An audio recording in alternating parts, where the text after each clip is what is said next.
Telangana inter ఫలితాల్లో అవకతవకలపై నిరసనలు కొనసాగుతున్నాయి. ఇంటర్ బోర్డు తీరుకు నిరసనగా ప్రగతి భవన్ ముట్టడికి ఎస్ఎఫ్ఐ యత్నించింది. ఈ నేపథ్యంలో ప్రగతి భవన్ వద్ద పోలీసులు భారీగా మోహరించారు.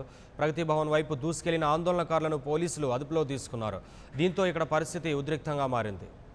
దీనిపై పూర్తి డీటెయిల్స్ నాంపల్లి ఇంటర్ బోర్డు నుంచి మా కరెస్పాండెంట్ సిద్ధార్థ్ లైవ్ ద్వారా అందిస్తారు. సిద్ధార్థ్, ఏం జరుగుతుంది అక్కడ? మూడో రోజు కూడా ఆందోళనలు కొనసాగుతున్నాయి కదా. ఓవైపు తల్లిదండ్రులతో పాటు విద్యార్థులు, ఎలాంటి రెస్పాన్స్ వస్తుంది అసలు ప్రభుత్వం నుంచి ఇప్పటి వరకు?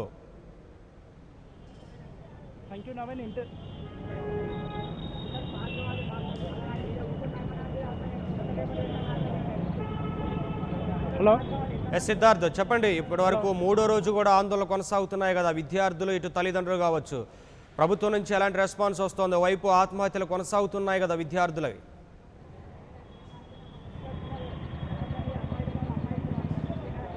Thank you Naveen. Intermediate board వద్ద ఇప్పటికీ ఉద్రిక్త పరిస్థితులు నెలకొన్నాయి. ఒకవైపు విద్యార్థులు తల్లిదండ్రుల ఆందోళన ఒకవైపు, మరోవైపు విద్యార్థి సంఘాల ఆక్రోశం ఒకవైపు. మొత్తానికైతే ఇంటర్మీడియట్ ఇంత జరుగుతున్న నిరసనలు వ్యక్తం చేస్తున్నా, అన్ని విద్యార్థి సంఘాలు వచ్చి ఇక్కడ నిరసన వ్యక్తం చేస్తున్నా కనీసం ప్రభుత్వం ఇప్పటిదాకా పట్టించుకోనటువంటి పరిస్థితి. ఇప్పటికే 17 మంది విద్యార్థులు ఆత్మహత్యలు చేసుకున్నారు ఇంటర్ బోర్డు తప్పిదాల వల్ల. ప్రస్తుతం మనతో తెలంగాణ మానవ హక్కుల వేదిక సంఘంకి సంబంధించిన ప్రతినిధులు మనతో ఉన్నారు, వాళ్ళతోనే మాట్లాడదాం. సార్ చెప్పండి, ఇప్పటికే 17 మంది చనిపోయారు. ఒకవేళ ఇటు హెచ్ఆర్సీకి వెళ్ళి వాళ్ళు ఒక పిటిషన్ ఇద్దామంటే దాదాపు 8 నెలల నుంచి జడ్జి లేని పరిస్థితి. అసలు మీరు ప్రభుత్వాన్ని ఏ డిమాండ్ చేయబోతున్నారు? ప్రభుత్వంకి మేము ఒకటే చెప్తున్నాం, ఈ తెలంగాణ ప్రభుత్వం ఏర్పాటు జరిగింది స్టూడెంట్స్ గురించే తెలంగాణ ప్రభుత్వం వచ్చింది.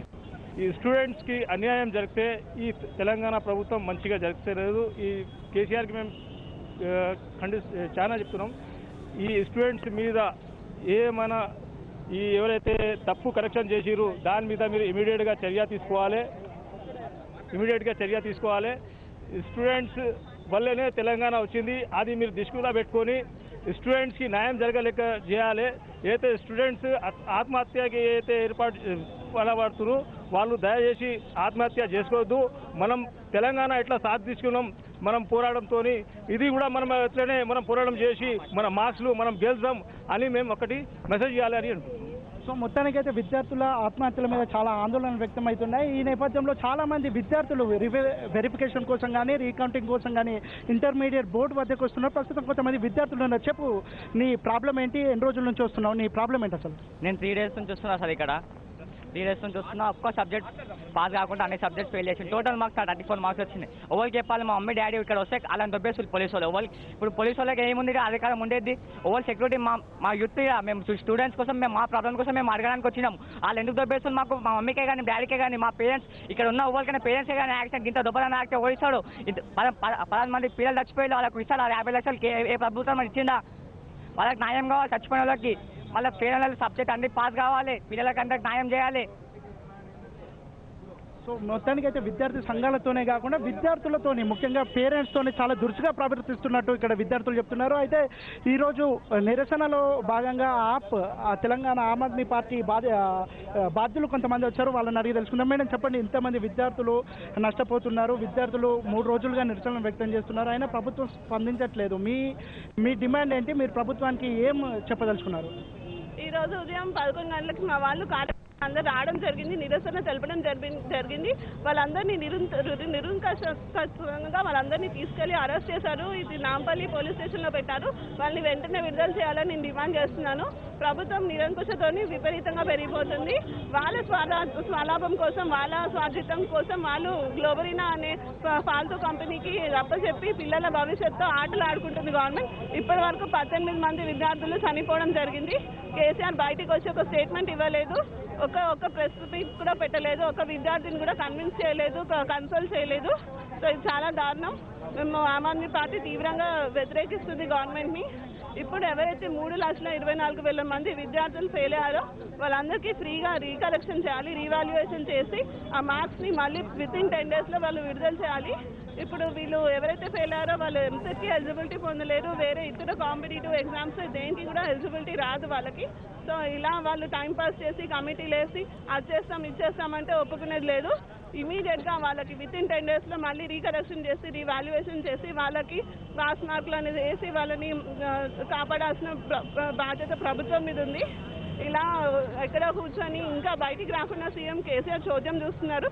18 మంది విద్యార్థులు చనిపోతే వాళ్ళ ఇంట్లో వాళ్ళ మన్మరాలు కానీ మన్మడు కానీ ఇలానే ఉరేసుకొని చనిపోతే నోరు మూసుకొని ఇంట్లో కూర్చుంటాడా? నేను ప్రశ్నిస్తున్నా సీఎం కేసీఆర్ని.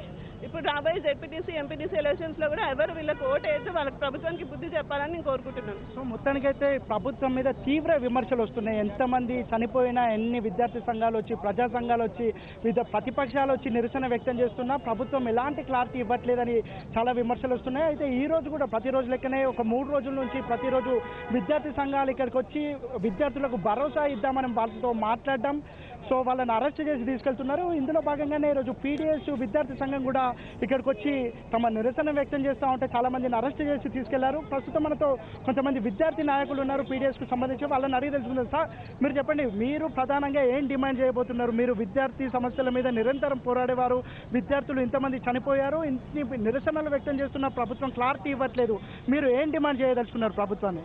ఇప్పటికే రిజల్ట్ వచ్చిన కాంచి నేటి వరకు కూడా 18 మంది విద్యార్థులు ఆత్మహత్య చేసుకున్నారు. దీనికి బాధ్యత వహిస్తూ ఏదైతే కేటీఆర్, విద్యాశాఖ మంత్రి జగదీశ్వర్ రెడ్డి ఇద్దరు కూడా రాజీనామా చేయాలి, బోర్డు కార్యదర్శులు జనార్దన్ రెడ్డిని, అశోక్ని కూడా తక్షణమే సస్పెండ్ చేసి గ్లోబింగ్ సంస్థకు సంబంధించిన సిఓ రాజును కూడా తక్షణమే తనపై క్రిమినల్ కేసులు పెట్టాలని చెప్తా ఉన్నాం. ఏదైతే నేను మొన్న 3 రోజుల క్రితం త్రిసభ్య కమిటీ ద్వారా ఇలా వెల్లడిస్తాం 3 రోజులు అని చెప్పి ఇలా విద్యాశాఖ మంత్రి జగదీశ్వర్ రెడ్డి చెప్పారు. దీనివల్ల ఎలాంటి ఉపయోగం లేదు. ఇలా రీఎడ్యుకేషన్ రీకౌంటింగ్ ద్వారా వేల రూపాయల డబ్బులు లాగుతా ఉన్నారు తప్ప ఎలాంటి లాభం లేదు. తక్షణమే వీళ్ళపై చర్యలు తీసుకొని ఏదైతే బోర్డు కార్యదర్శుల్ని పై సస్పెండ్ చేయాలని చెప్పి పీడిఎస్ గా డిమాండ్ చేస్తారు. మీరు చెప్పండి, విద్యార్థుల ఆత్మహత్యలు ఆగాలంటే ఏ విధమైన చర్యలు తీసుకుంటే వీటిని ఆపగలము?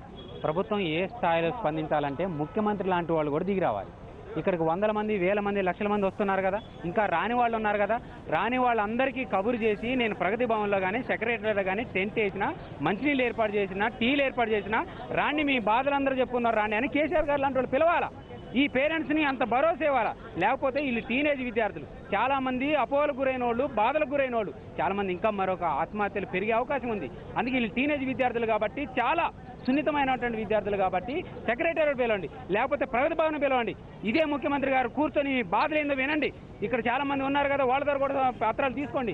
అట్లయితేనే ఈ సమస్య పరిష్కారం. కాబట్టి అటువైపుగా ఆలోచించాలని చెప్పేసి ప్రగతిశీల యువజన సంఘం పీవైఎల్గా డిమాండ్ చేస్తాం. సో మొత్తానికైతే కమిటీకి సంబంధం లేకుండా కేసీఆర్ ఇప్పటికైనా రెస్పాండ్ అయ్యి విద్యార్థులకు భరోసానిచ్చే మాటలు మాట్లాడితే తప్ప ఇలాంటి ఆత్మహత్యలు ఆగవు. దాంతోపాటు ఇంటర్మీడియట్ అంటే విద్యార్థులు చాలా తమ విద్యా సంస్థలను కోల్పోయే ప్రమాదం ఉందని చాలామంది బాధపడుతున్నారు. వాళ్ళందరికీ భరోసానిచ్చే మాటలు మాట్లాడితేనే ఇక్కడ ఈ ఉద్రిక్తతలు తగ్గిపోయి, నిరసనలు తగ్గిపోయి ఒక ప్రశాంత వాతావరణం ఉంటుందని వీళ్ళందరూ భావిస్తున్నారు. Over to studio.